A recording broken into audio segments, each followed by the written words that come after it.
thought that Taylor Swift lyrics would be quoted by a politician on Capitol Hill? Well, Tuesday they were. There's a hearing to try and get to grips with what actually happened when her tour you weren't able to get a ticket for. Was it that too much demand flooded the system? Was it that bots were sucking up all the tickets? Or is it that there's too much control by one key company, Live Nation? It controls a whole host of live venues across the United States, but it also owns Ticketmaster, which is then the only way to get the ticket when you're at that particular venue. People say that there's not enough competition. SeatGeek CEO out there saying the only way to drive competition is to break up Live Nation and Ticketmaster that came together in 2010. This argument keeps coming back time and time again.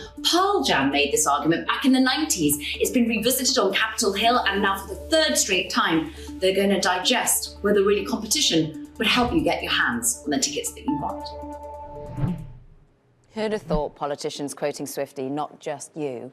But ultimately, this is kind of fascinating, isn't it? That once again, people just arguing there is too much consolidation in a space. Interesting, on a day we were just sort of discussing the DOJ looking at Google, everyone's still looking at Ticketmaster. Yeah, I confide in you. I bought some tickets recently. When you start the year, people say, what do I want to go to this year? They're often expensive.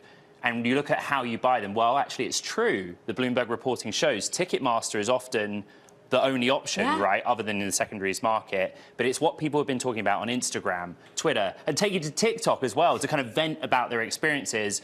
But it reminds you, why do we have oversight? Yes. Why do we have this discussion on marketplace competition? And why do you have those select committees bringing up CEO of SeatGeek, for example, to say the only answer is to split them up? The competition is thin. There's a secondary market, StubHub, but isn't it interesting? On our own Twitter poll, we went to you, the audience, and asked what you thought. Most people said, where else am I going to be getting these tickets? When itself, Live Nation has more than 100 of these really great places to go and watch music.